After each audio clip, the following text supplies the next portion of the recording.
বলছি, আমি আপনাদেরকে এখানে দাঁড়াতে বলছি, বন্ধুগণ।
আপনারা লক্ষ্য করেছেন কোন উস্কানি ছাড়া যেভাবে পুলিশ গণতন্ত্রের এই শান্তিপূর্ণ বিক্ষোভে হামলা চালিয়েছে, তারা লাঠিচার্জ করেছে।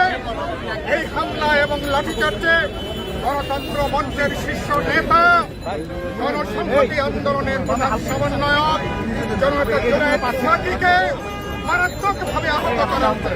গণমাধ্যমের সামনে যেভাবে পুলিশ তাকে লাঠি পেটা করেছে, গণতন্ত্র মঞ্চের অন্যান্য কেন্দ্রীয় নেতৃবৃন্দ তাদেরকে লাঠিপেটা করেছে, তারা আহত হয়েছেন। এই ঘটনায় আমরা নিন্দা জানাই, আমরা প্রতিবাদ জানাই এবং যেই পুলিশ কর্মকর্তাদের নেতৃত্বে এই হামলা হয়েছে, আমরা অনতিবিলম্বে পুলিশ কর্মকর্তাকে চিহ্নিত করে তাকে আইনের আওতায় নিয়ে আসার জন্য আমরা দাবি জানাচ্ছি।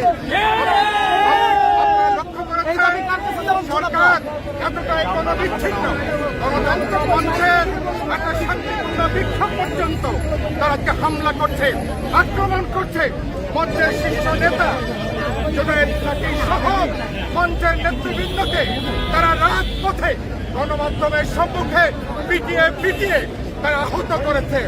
আমরা এই ঘটনা সরকার মুখে গণতন্ত্রের কথা বলে বাস্তবে তারা যেটা ফ্যাসিবাদী স্বৈরতন্ত্র কায়েম করেছে, আজকে শান্তিপূর্ণ বিক্ষোভে এই হামলা তার সর্বশেষ নজির। আমরা সরকারকে বলতে চাই, হামলা আন্দোলন আক্রমণ করে অতীতে কোন স্বৈরাচার যেমন শেষ রক্ষা করতে পারেনি, বর্তমান ফ্যাসিবাদী সরকারও ভোটবিহীন এই সরকার হামলা আক্রমণ করে গণতন্ত্র মঞ্চের উপরে হামলা করে জুনায়েদ সাকিকে আহত করে তারাও শেষ রক্ষা করতে পারবে না। গণতন্ত্র মঞ্চ আমরা কমপক্ষে 50 জনের বেশি আজকে পুলিশের উস্কানি ছাড়া হামলায় তারা আহত হয়েছে, অনেকে ইতিমধ্যে হাসপাতালে নিতে হয়েছে। জুনায়েদ সাকিকে এখনই আমরা হাসপাতালে নিয়ে যাব, অনতিবিলম্বে তার উপযুক্ত চিকিৎসা দরকার। আমি বলে শেষ করতে চাই, এই হামলার জন্য যারা দায়ী তাদেরকে চিহ্নিত করুন, আগামী 24 ঘন্টার মধ্যে তাদেরকে আইনের আওতায় আনুন, তাহলে গণতন্ত্র মঞ্চ আগামীতে আমরা বিক্ষোভের মধ্য দিয়ে এই হামলা আক্রমণের আমরা জবাব দেব। আমাদের সবাইকে অনেক শুভেচ্ছা।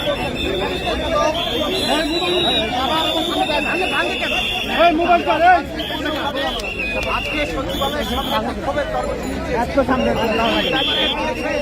আমাদের কর্মীরা চেষ্টা করছে।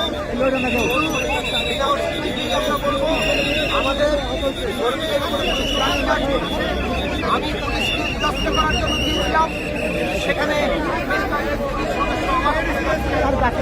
আমাদের কর্মীরা আহত করেছে। এখানে আমি খবর পেলাম অন্তত 50 জন আহত হয়েছে।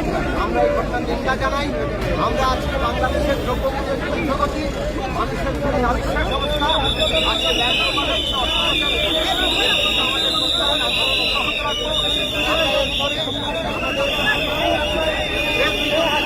সভা করে আমাদের পরবর্তী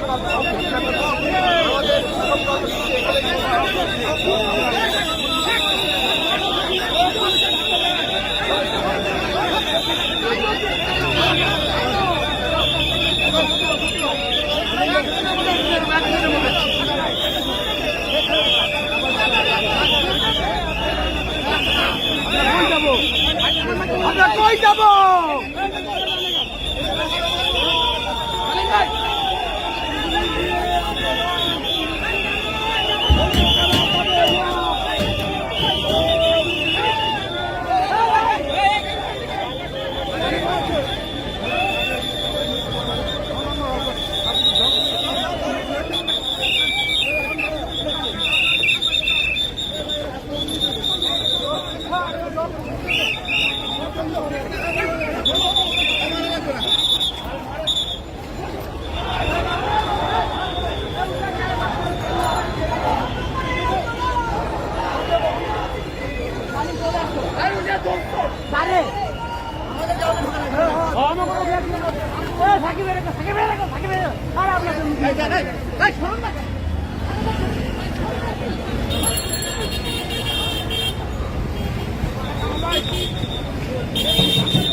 আমার খালি গাড়ি চলবে।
আমি